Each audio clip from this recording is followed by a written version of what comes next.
Hey everybody, I'm Ryan, I'm Lori. and we are the Roaming Rays. Some of you already know us, but we've been holding back on some things. Before we started RVing, we lived in a neighborhood, and we were busy working and going to church and driving an hour to work, an hour back. Yeah, so my daily commute, for those of you that are familiar with the Charlotte area, went from Concord, North Carolina, down to Ballantyne, which is in South Charlotte. That's about a 45-minute drive without traffic. I drove 40 minutes, pretty From much. Concord to Mooresville. Yeah. My morning commutes usually got me into the office about 6:15 in the morning because I try to get in before traffic got bad, and the traffic in Charlotte has only gotten worse. Afternoons, I would leave about 4, but I would still get stuck on traffic on the outer belt around Charlotte, I-485. We lived in a neighborhood right outside of Charlotte, and the housing market was doing very well. So we decided to go ahead and sell our home and travel full time in the RV because we didn't want to wait till we got older and didn't feel like it anymore. So we spent the latter half of 2021, right in the middle of COVID, getting our house ready to put on the market. Life just felt really busy. Like if we didn't take advantage of the opportunity at the time, we might not get the opportunity again to travel. Yeah, so we went ahead and pulled the trigger. We sold our house and bought an RV and hit the road. We got tired of the rat race of the normal day-to-day life, going to work, coming home, doing whatever in the evenings, and then rinse and repeat the next day. After we hit the road, we busied ourselves with traveling and making plans and all that stuff. And for a few months there, we kind of put our faith in the background a little bit. Even though we hit the road and we're no longer in Concord, North Carolina, we continue to do our bi-weekly or every other week Bible study with folks from our church. And we do that, but we still felt like something was missing. So we show all the travel and day-to-day life in the RV, but we don't really show our faith as much. And we feel like in the community as a whole, Christian couples who are traveling full-time in the RV, we're missing that kind of community. And a lot of times we get busy and we miss our Bible reading or whatever, and we do it maybe the next day. But so a lot of us Christians, we go on the road and we think simplicity is going to make more room for your faith. But in reality, you have to be intentional about it, no matter what you're doing. That's right. On the road, we definitely encountered things we wouldn't have encountered while we were staying in our home. And God has showed up for us in so many ways. Yeah, it's like when we were in El Paso, actually, we were in Roswell, New Mexico, our very first year out on the road. Yeah. And we, on the way into town, we had to take a detour. And this detour had us go through this neighborhood. And in the neighborhood, there was a tree with a branch that hung down over the road. And I misjudged the height and wound up striking the side of the RV on that branch. It ripped the awning off the side of the RV and literally tore it right off. So while we were in Roswell, we went in and got a new awning, and I went up there and tried to install it by myself. So I'm up on the side of the RV on a ladder, and I'm trying to get it installed and lost my balance, and Ryan fell down. Yeah, so I had to call the ambulance, and they took him to the small hospital where we were at. In Roswell. And then they're like, we're going to have to fly him to El Paso. Yeah. And I'm going, oh my goodness, because I sometimes have panic attacks. And I was just a wreck because I didn't know how I was going to get to him because he was like 3 hours from me. Anyway, so I called his parents, and they were gracious enough to come. And they had an ordeal getting out to us. They did. What should have been a one-day flight took a couple days because of delays in the flights and stuff. They picked Ryan up from the hospital, brought him back to the RV. And 3.5 hours away, y'all. Yes.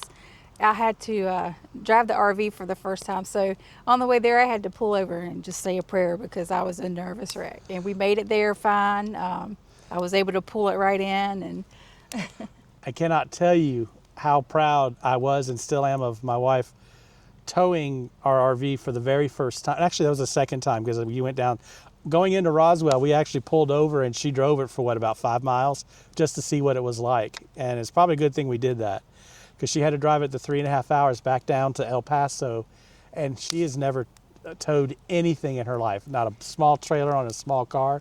Here she is with this big old 1-ton dually pickup with this 42-foot RV, and she drove it and dealt with winds, idiot drivers, mountains, which you don't like, and got us there safely. Even made this one really tight turn while we were going into El Paso that I would have struggled going around. She went whoop right in, perfect. Yeah, but that wasn't me. That was, Jesus walked with me the whole way doing during that. But he showed up for us another time we were. Well, before we go to the next one, don't forget, while I was in the hospital in El Paso, before my parents took me back up to Roswell, some folks that were in the campground with us came over and finished installing the awning for us. So that way it was ready to go when we left there.